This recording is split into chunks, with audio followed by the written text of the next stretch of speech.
お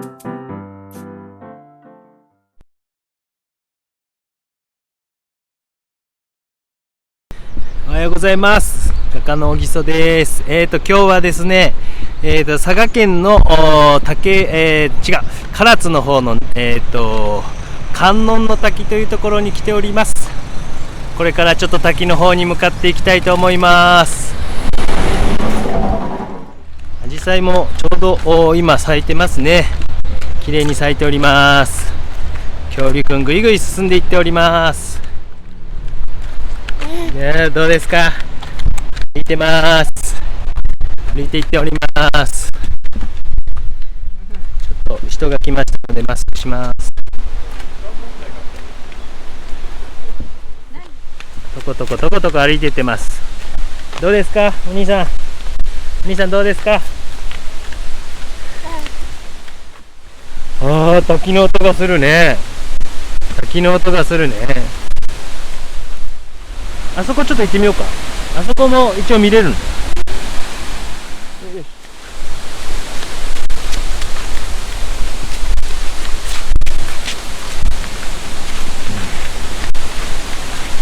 さあどんな感じでしょうか。何かを怖がっております。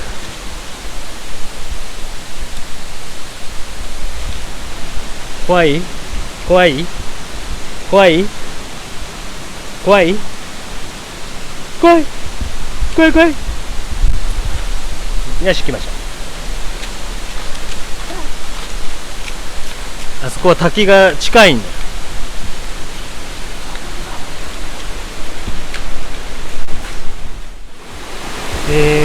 観音の滝はですね、ここから下の方へ落ちていくんですが、ちょっと後で下の方は降りていってみようと思いますが、私の声が入っている自信はありませんが、このようになっておりますね。まあこれだけでも十分ね、絵にもちろんなりますよね。あまり近くまではいけませんが、この辺りなんかは十分絵になるかと思います。さあ歩いていきましょう。抱っこしろ抱っこしろがひどいです。次は下の方へ降りていこうと思います。よいしょよいしょよいしょ。ちょっと危険なので、録画を1回止めます。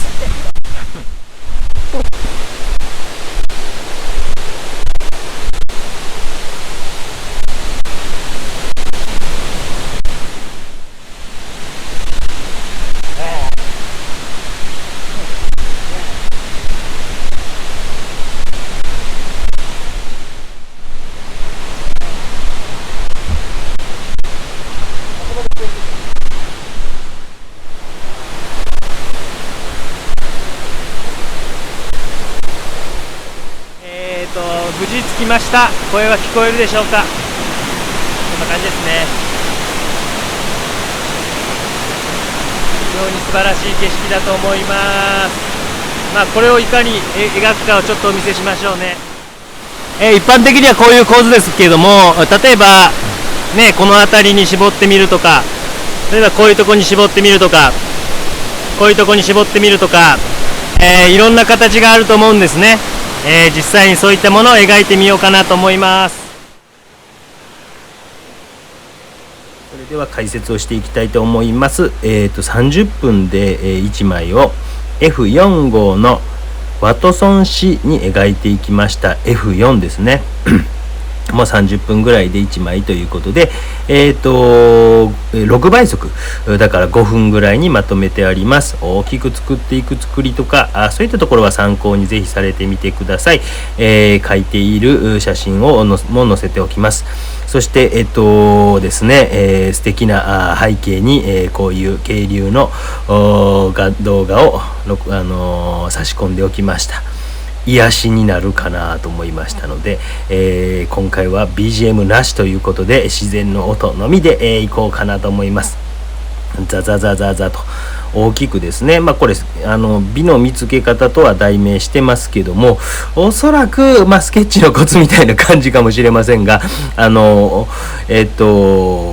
あまり水をですね多めに使わないで現場で描かれる際は、これ自宅で別で写真を元に描いたんですけども、描きました。でここを描くとしたら、一番ベタなのはここなんですね。ここの観音の滝というところの一番降りていったところにあるのはここなんですね。でここが一番ベタなんで、まずベタを描いておこうかなと思いました。でそのベタばっかりじゃなくて、その界隈とかを探していくということをされてみてもいいのかなというふうに思いますので、その界隈でも十分絵になりますし、そういったものが案外賞とか取りやすかったりしますよ。公募展とかに出される際はベタっていうのを書いてしまうよりは、その周りにある何かちょっとですね背景に今流れているような場所を書いてみるとか、案外そっちの方がですね、水にスポットを当てて水をですね、描いてあげましたとかっていう絵にしてあげたりとかですね。で今回は透明水彩を使ってますが、ちょっと最近私の中でちょっと変わってきていることがありまして、白をよく使うなと私も自分で思ってます。で私自身はこの動画を作り続けている目的というのの一つに、自分自身も変わっていきたいということがあります。こうやって書くんですよと断言しきれない自分がいるという、海はこうやったら描けるみたいな動画を上げているので、おい言うていることは矛盾しとるでっていうふうに言われるかもしれませんけども、私自身もずっと絵を描き続けてきていると変わってきてるんですね。でやっぱり自分の好きな作家さんやら何やらに近づきたいという気持ちとかもあったりするので、これ一番奥の方に見せ場をどんどんと持ってきてますね。だからそこのところにある程度目が行くようにしながら全体を描き進めながら、やっぱり一番奥の滝のところ、ベタですけどもに目を持っていかそうとはしています。でやっぱり好きな作家さん、もういよいよアンドリュー・ワイエス好きなんで、アンドリュー・ワイエスみたいな水彩を現場で描けたら超かっこええなと思うようになってきました。で大体こういうのって1枚目ってあんまうまいこといかないんですね。でこれ1枚目なんですけども、どないしようかなっていうのをちょっと迷いやってるところがあるんですけども、結局6枚描きました。前回の美を探すというのは40枚書いたんだったかな、30枚やったかな、覚えてませんけども、そのぐらいを、小さい紙にじゃっとサムホールまたははがきサイズというものに書いていったんですけども、今回は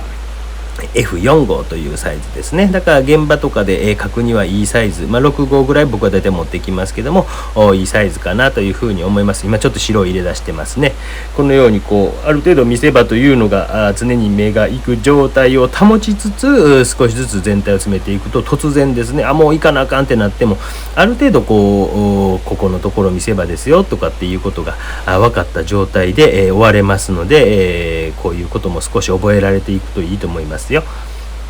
どっか局部的に書いていくと途中で終わってしまったりですね、時間が足らなくなったり日が急に変わってきたりとかすると困ったってことになりますので、奥に見える滝および新緑みたいなのが美しいということをまず描こうというふうに思いました。6倍速ですのでね、5分ぐらいちょうど30分で終わろうとタイマーをつけておきました。やっぱクレーム来るんですよね。ほんまに10分で書いたんかみたいなね、しょうもないクレーム来るんでもう置いときました。最後の方は置いてないですが30分で実際書いていますということの証明をしています。ということで、1枚目はこんな感じでございます。白も入っていっております。ガッシュですね、いわゆるね、今生の白に近いのも置きました。こんな感じでデテールを書いて、はい、サイン入れて枚ということです。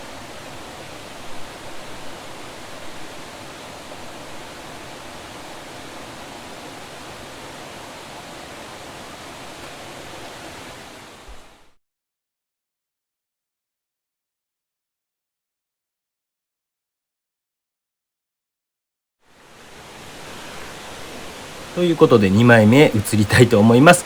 その同じ場所なんですけども、その界隈で探してみるというかですね、ちょっとこの辺りを切ってみても面白いんちゃうかなとか、ポイント、要は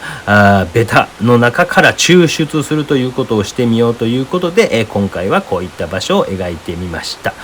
それだけでもちょっと滝ではなく岩の方にある水みたいなものが次はメインとなってくるわけですね。初めは新緑と滝だったんですね。やっぱ観音の滝というふうに歌っているわけですから、観音の滝を描きたくなりますけども、7割方そういう絵を描かれると思うんで、残りの3割目指していった方がいいっていうことはありますよ。本当にここどこですかって言われるぐらいの方が、実は観音の滝でですね、手前の方のとこ書いたんですよ、石の岩畳的なところ書いたんですよ、へへへへへとか言うた方が案外見せ場みたいなのにスポットが絞られるというか、そしてほら白入れ出してるでしょ。これ形ちょっと狂ってたんですけどね、だからちょっと直しながらも進めていってるんですが、平筆を使いながら書いていってます。何号ですかとか知りません、聞かれて言いましたが、ごめんなさい、お答えできていませんので、細かい質問はぜひですね、ライブペイントなどやってますので、その時だとこれですよってふわっと見せれますので、一個一個質問答えてたらですね、僕仕事いっぱいいっぱいになってしまいますので、また鬼公平やめるでみたいな話になりますので、ぜひですねライブペイントをご覧いただければと思います。いつやるかは本当に自由なのでね、もうそれ以上に教わりたいと思ったらぜひですね、だいたい9月か10月ぐらいにあるんですね。まず募集要項なるものが出てですね、センター試験なるものを受けて、ぜひ、お待ちはしていませんが、よろしくお願いします。大学の方に来られたらいいと思います。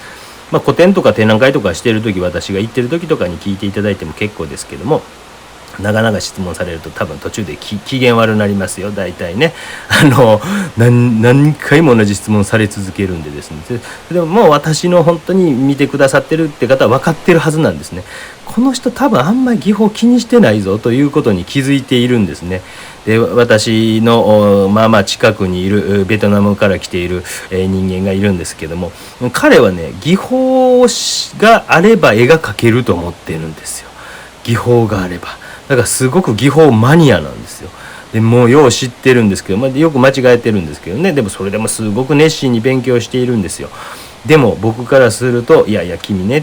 とよく言っています。そこら辺にいつもいます。約6メートル横ぐらいにいますが、今生の白で描いていって、ここの岩畳っていうんですか、なんていうかそこのところ張っていく水なんていうのが美しいぞと。でもサブ的に奥の方にも滝は一応あるんですが、手前のところで自然が作り出した造形美なるものみたいなのとか、本当に自然というのはですね、その日その日で全然違います。もちろん葉っぱの色も違えば、木々の生え方毎年違ってきます。水の水量ですね、これ2日前に雨が降ってんので、雨が多いという、雨が降った後なので水はある程度多いだろうなという予想のもと言っておりますが、すごい少ない時もあったりもしますし、すごく水がきれいだったりもします。で、そういった条件みたいなものもやっぱりその時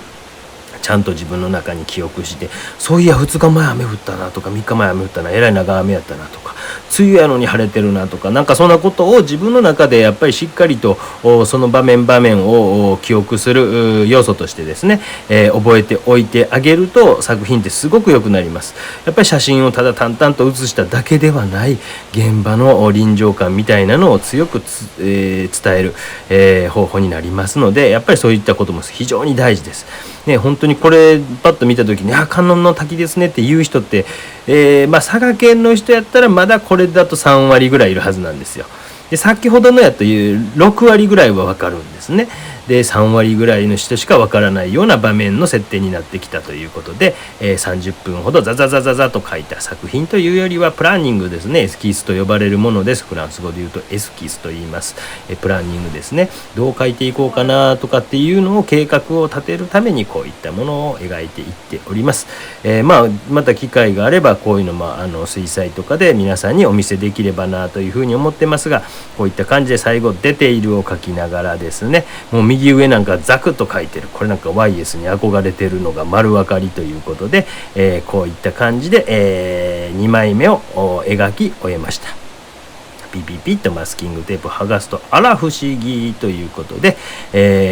この自然の景色も少しお見せしておこうと思います。さわさわと水が流れる美しい、癒されるという感じで、こういった感じになりました。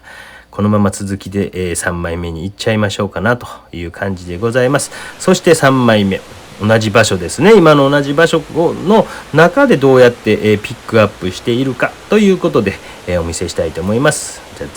ザと、かなり手前の本当に手前のをどこやねんっていうところを描いていこうと思います。思いっきり水の少なめなのでたっぷり水をつけて、にじみとかぼかしとかっていうのを使っていくような、下書きしてませんよ、絵もあっていいですし、こうやって筆の勢いに任せながら水をあまりつけないで、そして今白を入れました。今白を入れながらグレーを作っていく。透明水彩の場合は紙の白さ生かしましょうっていうのは基本なんですけども、いいんです。もう自由で皆さんいいんですよ。楽しければいいと僕は思います。最近思いますもん。なんかちょっとグレー、ちょっと白とか入れてグレートーンにしてあげたりとかですね、ガッシュと呼ばれるような状態に案外してあげたりするとですね、なんか深みも出てきますし、案外ええんちゃうかなって、あんまりこう束縛されないというかですね、こうせなあかんとかっていう風なのがなくなってくると言いますかね。白を絶対残さなとか、マスキング液でやっといた方がいいかな。もちろんマスキング液とかも使われていいと思うんですけども、もうそれがめんどくさくなったら私みたいにもう白使っちゃえみたいなのもあっていいんじゃないでしょうか。ガッシュっていうのは不透明とかっていうフランス語なんですけどもね、ポスターカラーでいいですよ。ポスターカラーの白とか、アクリルだったらちょっとこうですね、混ぜてもいいんですけど、パレットが絵の具取れなくなりますので、可能なら安いですからポスターカラーの白とかガッシュの白とかっていうのを買われて、1個用意しておいたら案外、使い勝手がいいんじゃないでしょうかということで、こうやってね、本当に自然にどんどんこう水が流れてて深みが増してたこの溝というかですね、そういったところに力強さを感じたんやということを描いていっている作品でございますね。中心のところにどんどんと置いたら案外周りは雑やなっていう感じかもしれませんが、生の白をどんどんという風に置いていって、何か水の力強さみたいなのが出やんかなという感じで描いていってるわけでございますよね。本当に、着眼点みたいなのを少し目線を下げてあげるだけでも、こんな景色もあるんやなと、本当にこう例えばどこかのお寺に行って、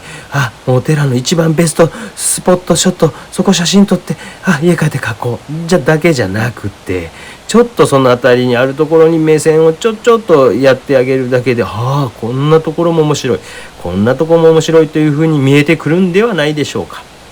海外旅行など行くとですね、やっぱりですね、例えば観光スポットです、例えばガイドさんがおられて観光スポットですってなると、皆さん、一生懸命カバンの中からカメラって出すじゃないですか。でももっとその周りのところにちょっとしたなんかこう果物売ってる八百屋さんのところのこれかわいいなとか、裏路地に猫がいてこれチャーミングやなとか案外あるんですよね。で後々それを絵にするということもできたりするんですね。だからそういうふうにいろんなところを見る癖をつけてあげると、すごくこう絵のバリエーションというのは広がっていくわけですね。ちょっと緑を入れ出してだいぶこうね、真ん中あたりを中心にですね、コントラストをぐっと強くつけてるところに対して、そこから放射的に動いていくような動きを作って、目線の動き、動線とか動線とかって言いますけども、そういったものをつけながら少しずつ密度を上げていきながら描いてきました。こういった感じでですね、ザと30分ぐらいで描いてやるぞっていう決めてやるのも案外勉強になりますよ。時間を決めて30分っていう風に決めてあげて描くと。でも基本的にはやっぱりですね、しっかり時間をかけてあげた方が初心者の方というのは伸びやすいというのが私の小木曽統計学によるとですね、小木曽統計学によるとっていうと変ですけども、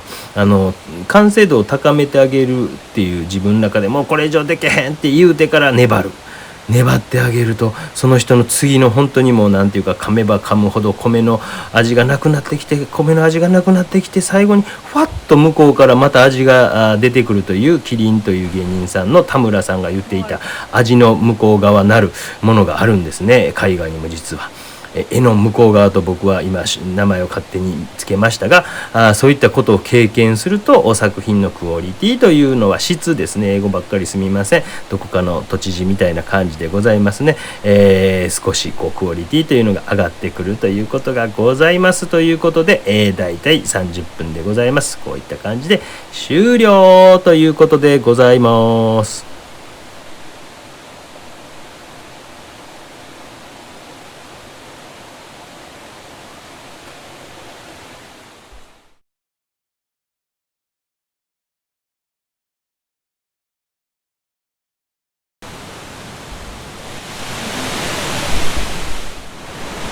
もう少し先に行ってみましょうかね。こちらですね、観音の滝と書いてあります。観音の滝ですね。もうちょっと奥の方に行ってみましょうかね。滝壺の近い方ですね。生目観音とあります。もう十分この辺も絵になりますね。美しいですね。十分綺麗ですね。ちょっと先に行って終わりにしたいと思います。行きます。綺麗ですね。めちゃくちゃ綺麗ですね。入りたいけどちょっとね、入りません。ここ入っちゃいますよ。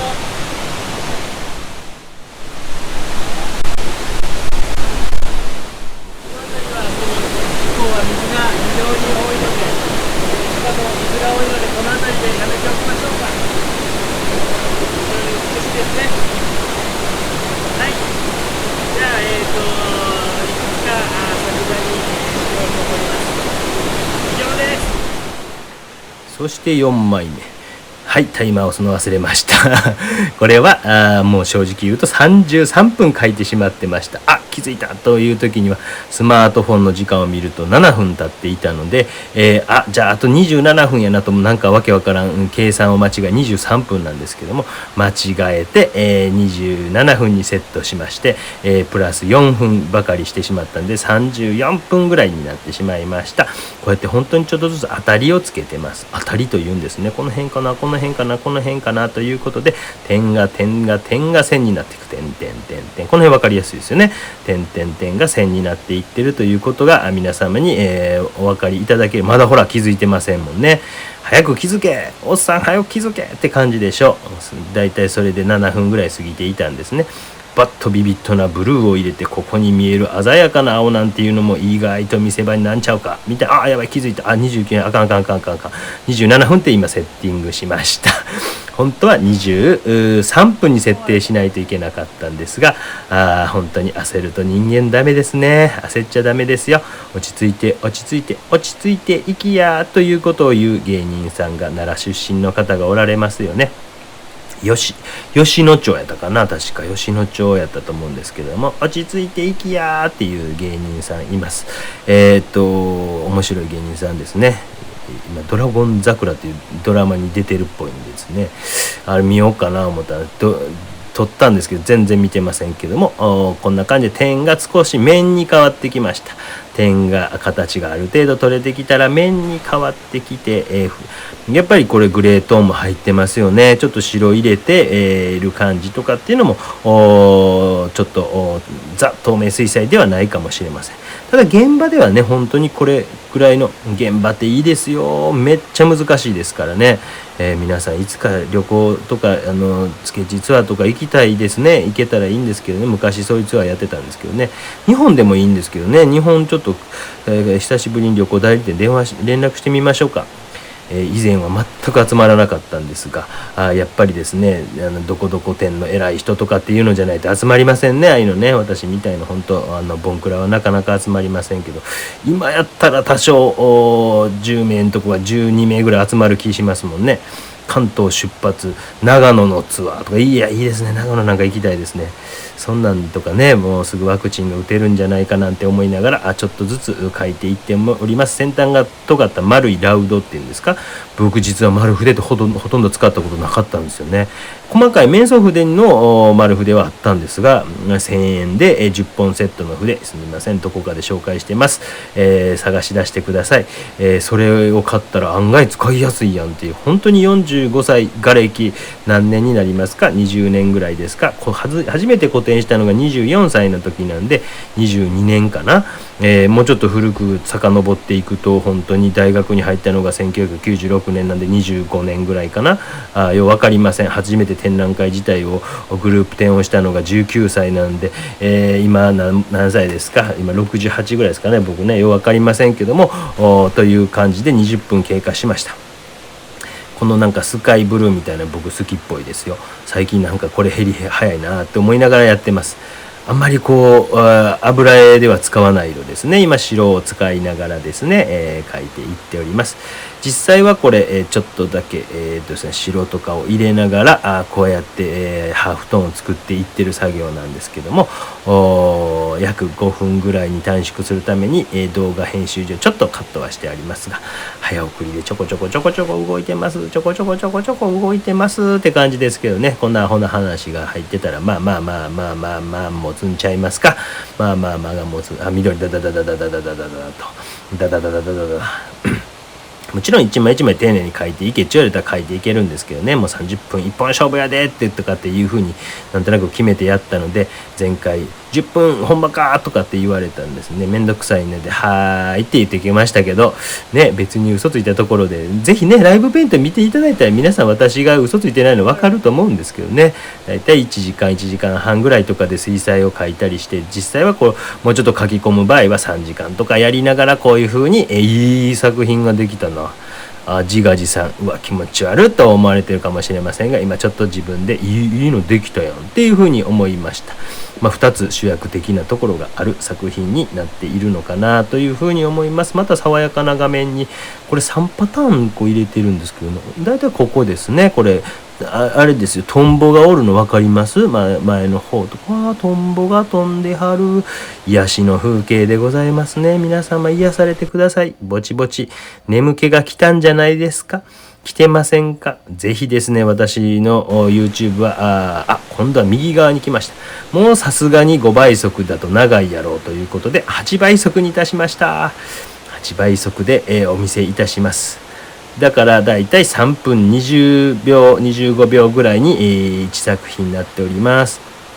ドンと大きい透明感のある水を主役にしてあげようということで、ドンということで、真ん中あたりに、ですね、本当に美しい水を描こうと思いました。ただこの本当にスカイブルー的なのがパッとこう見えるのが美しいですね。そういったところをぜひお見せしたくてここを描きました。ここはなんかですね、もっと上の方を狭めてもよかったなと書きながら途中で後悔します。でそういう後悔が本作とかになってくるとですね、生きてくるというか、プランニングをザザザっと30分で書いてあげといたらですね、でも一発目で描いた絵が案外良かったりするということもあったりもしますし、なかなかそのあたりは難しいんですね。芸術絵画とかっていうのは難しい、非常に難しい、だから私もこんなダラダラなんか作り続けているわけでございます。でちょっとずつ中継とかの水に透明の中にいいですね。透明の水に映るものの描き方みたいなのを作ってもいいですね。でも結局僕またそれで描き方変わるんですけどね、その2021年バージョンとしといたらいいかな。そしたらまた次作る時2022年バージョンとか言って描き方前回と全然ちゃうじゃないですかって言われても許してくれますかね。本当ですよ。本にこんなん書いてたんですけど、木曽先生そんなん15年前の本とかマジで覚えてへんよっていう話なんですよね。何書いたかなとかって言いながらですね、いやこれ書いてたじゃないですか、こうやって書け本当そうなんですよ。技法で書けるってあんまないんですよ。だからもちろん本は絶対に参考程度にはいいと思います。絶対にいいんですよ。でもそれを買って技法を知れば書けるということは僕はないと思ってます。だから技法も知っていつつやっぱり鍛錬修練ということをしないとですね、なかなか成長、今白で拭き取っていっていますね。やっぱりしっかりこれ濃いめの絵の具を塗っている、暗いじゃないですよ、濃いめ絵の具をデレッと塗っているという状態やからこうやって拭き取れるわけですね。マスキング液なんかもうまく使えないんですとかいう人は薄すぎるんです。だから濃い絵の具をダラッと、それは明るくても濃い、じゃあ明るい絵の具どうしたらいいの？じゃあ白とか足すとかですね。そうするとですね、マスキング液とかっていうのは案外効果を出してきますよ。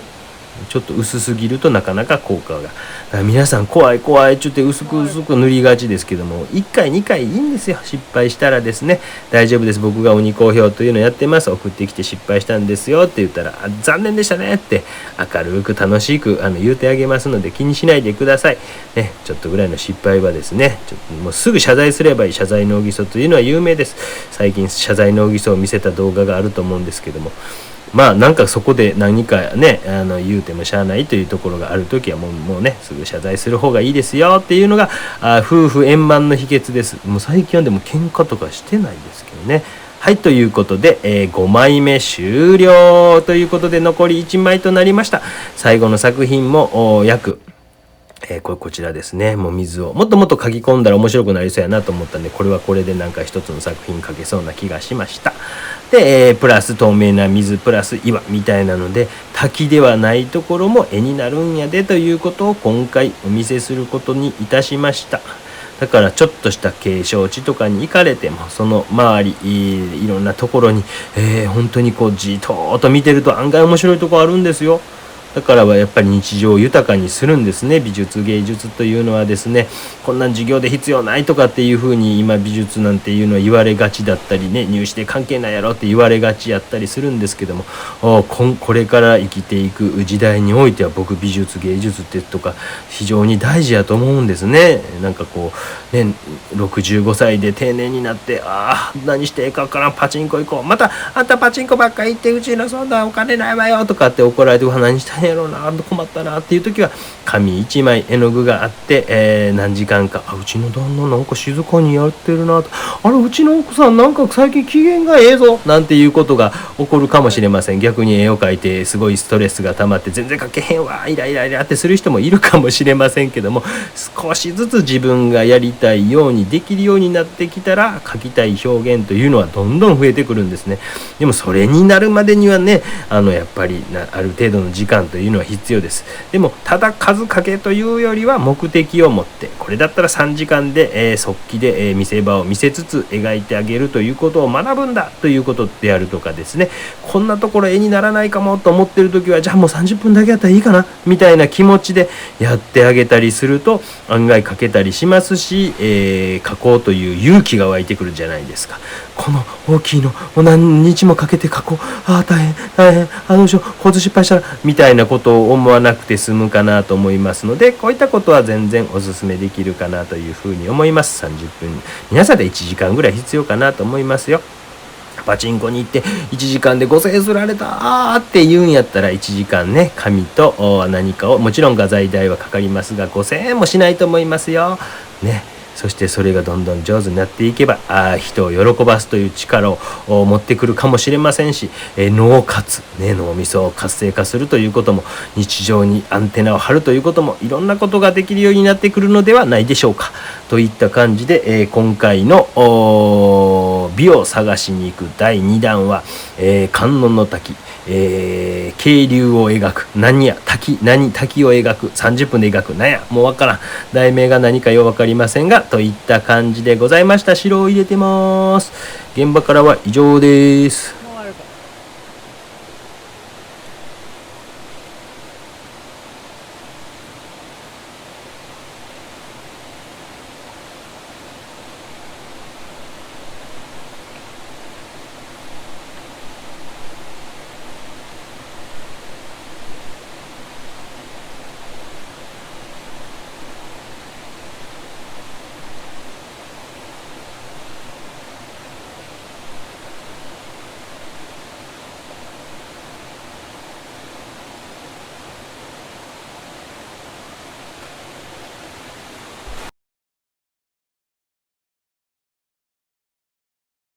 ご視聴ありがとうございました。